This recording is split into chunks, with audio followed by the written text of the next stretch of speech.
What's up, Wolfgang? With the digital release of Avengers Infinity War, we are just getting so much new information. So many questions about Infinity War that we had are being answered. One of them was, do you have to be worthy or not to lift Stormbreaker? If you haven't figured that out yet, you can check out a video I did on it in the link above. Also, I'm doing a giveaway, giving away a few copies of Avengers Infinity War Blu-ray. All you have to do to enter is be subscribed to my channel, like this video, and comment below with your favorite superhero. So, through some commentaries on the digital release of Avengers Infinity War, we have learned a little bit more about the Infinity Gauntlet. So, obviously, the Infinity Gauntlet gives the wielder of it the power to control and handle the Infinity Stones.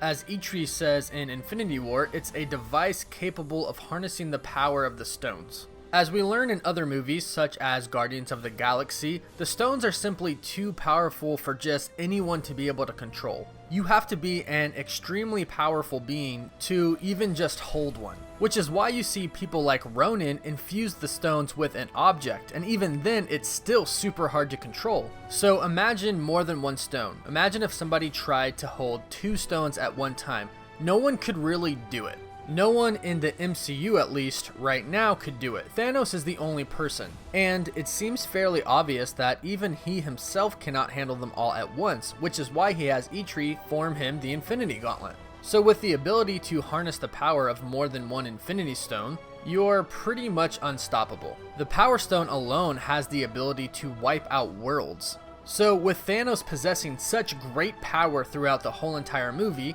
how do you make a movie to where the Avengers stand even a remote chance against him?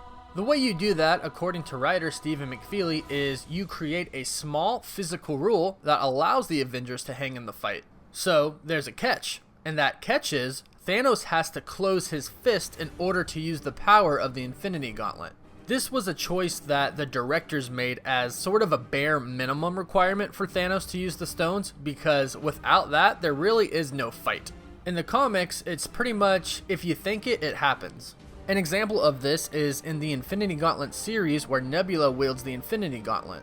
Nebula makes a mistake, and when she rectifies this mistake, she says, "A mistake even the wretched thing that I was can rectify with but a thought." So if Thanos can just think anything he wants and use the power of the stones, then the Avengers really have no chance at all. So now that you know this fact about the Infinity Gauntlet, that Thanos actually has to close his fists in order to use the stones, pay close attention to the scenes that you watch in Avengers Infinity War. If you notice on the scene on Titan when our heroes are fighting Thanos, everything that they're trying to do is to keep Thanos from closing his fist. It even starts off by Doctor Strange telling his cloak, don't let him close his fist, in which the cloak attacks Thanos' hand and keeps him from closing the gauntlet.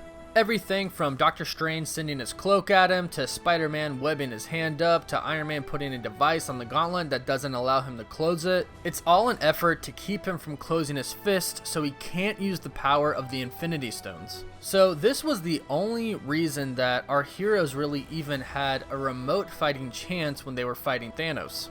Unfortunately for our heroes, even without the Infinity Stones, Thanos is just the most powerful being really in the universe at this point, at least that we've been introduced to. And he manages to fight them all off and ultimately use the Infinity Gauntlet to defeat them all, and then goes on to collect all the stones, and then... So it's an interesting fact that we learned about the Infinity Gauntlet, and it makes a lot of sense that the writers would put this in there. Because how do you really have a movie without this small physical catch? But this tiny flaw in the gauntlet could really be the only way that the Avengers could defeat Thanos in Avengers 4. Clearly, this was done intentionally. So, did the writers put this in here for the Avengers to have a chance against Thanos in Avengers 4? Could this be the way they defeat him? I certainly think so, but what do you all think? And did you happen to connect the dots in Avengers Infinity War where Doctor Strange told his cloak, don't let him close his fist? Hit me with all of your thoughts in the comments below. And again, another reminder about the giveaway I'm doing. All you have to do to enter to win a copy of Avengers Infinity War on Blu-ray is subscribe to my channel, like this video, and comment below with your favorite superhero. Thank you so much for watching. Woof woof.